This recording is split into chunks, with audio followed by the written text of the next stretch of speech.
जग में अपार है, जग में अपार है, नित्य जहाँ विष्णु पद का होता सिंगार है। गया जी की महिमा जग में अपार है, जग में अपार है, नित्य जहाँ विष्णु पद का होता सिंगार है।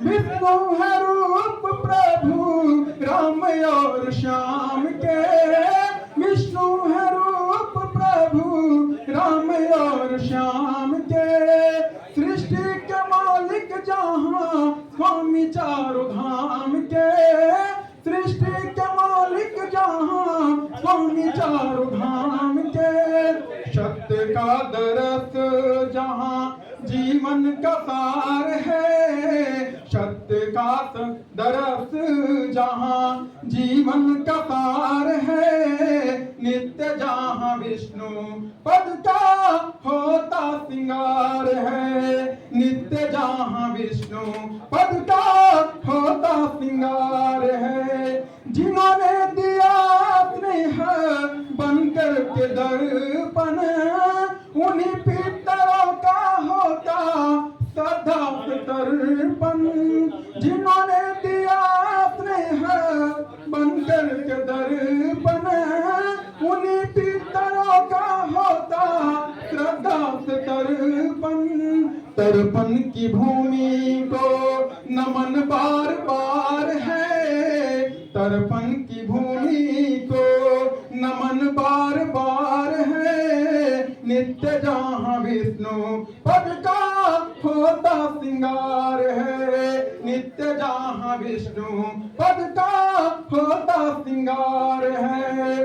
भक्ति की धारा यार बुद्ध का ज्ञान है, भारत की शान जहाँ पितरों का मान है, भक्ति की धारा जहाँ बुद्ध का ज्ञान है, भारत की शान जहाँ पितरों का मान है। चहु और गुंजे जिसकी जय जयकार है, जय जयकार है, नित्य जहाँ विष्णु पद का होता सिंगार है। गया जी की महिमा जग में अपार है, जग में अपार है, नित्य जहाँ विष्णु पद का होता सिंगार है, नित्य जहाँ विष्णु पद का होता सिंगार है।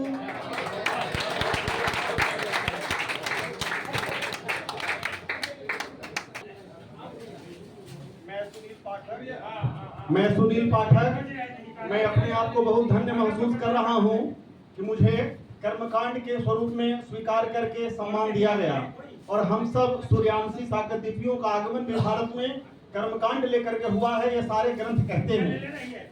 और कर्मकांड के माध्यम से हम अपने लक्ष्य को पा सकते हैं, मोक्ष पा सकते हैं। इस बात को 2 से 5 मिनट में हम कुछ रखने जा रहे हैं। जैसे हमारा शरीर अपने लक्ष्य प्राप्ति के लिए जो दिया गया, उसमें 90% योगदान हमारे पितरों का है। हम अपने पितरों से ही अपने शरीर को पाए हैं। दादा की तरह मेरा नाक है और दादी की तरह मेरा कान है और नाना की तरह मेरा लीवर लगा हुआ है। ऐसे पूरा शरीर 90% पितरों से मिला है। और 5% शरीर में जो भाग है सूक्ष्म शरीर का, वो परमात्मा ने अच्छी बुद्धि के रूप में हम सबों को दिया।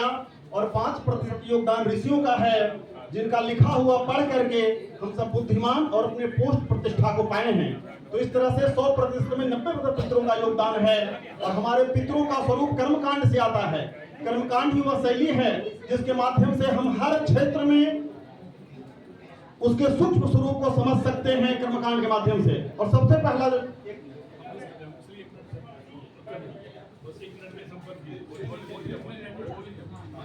तो कर्मकांड कराते समय हम सब को ध्यान रखते हुए सबसे पहला मंत्र हम सब बोलते हैं, आप पवित्रः पवित्रो वा।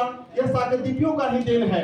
उन्होंने सबसे पहले जब भारत में आगमन होने के बाद भगवान जी ने ऐसे स्वरूप रखा कि कौन सा ऐसा छोटा सा स्वरूप है जिससे परमात्मा को पाया जा सकता है, तो छोटे से श्लोक में पूरा गागर भर दिया गया। अपवित्रः पवित्रो वा, हम सब समझ रहे हैं, लेकिन सर्वा अवस्थाम गतोपि वा, इसमें उन्होंने यही भरा कि आपका मन किसी अवस्था में चला गया और आप जो भी काम में बैठे हुए हैं, यदि आप जागृत नहीं हैं, आप कुछ दूसरे चिंतन कर रहे हैं, तो उस जगह का कर्मकांड का या अध्यात्म का आपको फल नहीं मिलने वाला है। तो कहते हैं कि सर्वावस्थान गतो विवा जह स्मरेत पुंडरीकाक्षम, जो पुंडरीकाक्ष भगवान अर्थात अपने इष्ट देवता का, हम लोग मानते हैं विष्णु भगवान का, कृष्ण, ये सब नहीं है। आप अपने इष्ट देव शिव जी को मानते हैं, गणेश जी को मानते हैं, दुर्गा जी को मानते हैं। अपने इष्ट देव का आंख का स्मरण करने मात्र से आप अंदर बाहर, यहाँ पर क्लू छुपाया गया है, अंदर और बाहर। अंदर क्या करते हैं तो हम समझते हैं अंदर मतलब हमारा शरीर, और बाहर, बाहर आपके शरीर से कितना दूर, 1 किलोमीटर शुद्ध हो जाएगा कि पूरा ब्रह्मांड शुद्ध हो जाएगा। तो इसमें हम लोग को समझ करके इस मंत्र को बोलेंगे। एक ही मंत्र बोलने से आपके अंदर वो प्रतिक्रिया हो जाएगी जो हमारे पूर्वज चाह रहे थे। तो अंदर का भाव हो गया। हम सब समझते हैं कि हम जहाँ पे पूजा अर्चन कर रहे हैं, पास में कोई मल पड़ा हुआ है, खाना पड़ा हुआ है, तो हम पूजा नहीं करना चाहते और अपने पेट में लेके पूजा करते हैं, तो हमारे पेट में एक अशुद्धि होती है। और पूजा करते समय अंगूठा चूसने लगे तो आप कहेंगे कि अशुद्धि हो रही है। तो एक यहाँ पे अशुद्धि है, यहाँ पे अशुद्धि है। तो इस भाग को मल द्वार से लेके घंटी तक के भाग को अंदर का भाग कह रहे हैं, और यहाँ से यहाँ के भाग को बाहर का भाग कहते हैं। तो इस मंत्र में यही राज छुपा हुआ है। जह स्मरेत पुंडरीकाक्षम स बाह्या अभ्यंतर शुचि, ऐसे कह करके हम भगवान का जो आंख का स्मरण करते हैं विष्णुदेव का, तब मैं पूर्ण पवित्र हो ही जाता हूँ। इसका तुरंत कहते हैं कि आचमन कीजिए। तो आचमन अपने हाथ को स्पर्श यहाँ करके करना चाहिए, क्योंकि आपके अंदर ये भाव आ जाना चाहिए, वो धूप बनाने वाला भी परमात्मा है, मलमूत्र बनाने वाला परमात्मा है, आपके अंदर में परमात्मा ही है। ये परमात्मा का आपका मंदिर है। ये मंत्र यही बता रहा है कि आप ही परमात्मा हैं। इन्हीं बातों को चूंकि मुझे कर्मकांड से सम्मानित किया गया, तो मैं थोड़े शब्दों में इसको रखने का चेष्टा किया हूँ। हमारी अशुद्धि को माफ करते हुए इस बात को स्वीकार करेंगे। सभी बड़ों का अभिवादन, छोटों को सादर अभिनंदन। धन्यवाद। नाम